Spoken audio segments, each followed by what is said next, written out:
Life the Basic Manual, Firebird boiler. This is what I think of Firebird boilers. I've had this for 9 years. Don't make the same mistake. Next to the remnants of the boiler are true trained professionals, heating engineers. Here is the customer who has lived with the Firebird boiler. Would you like to express an opinion?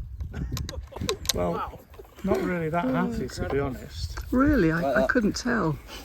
Your body language was so subtle. Oh, nice.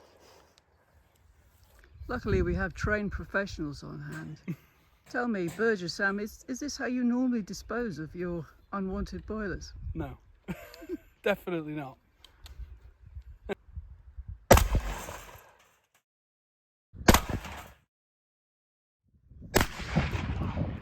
That's better. Jesus. That's what we think of Firebird boilers, ladies, gentlemen. So actually we've dug this really out of the debris. I think this is what was causing the problem.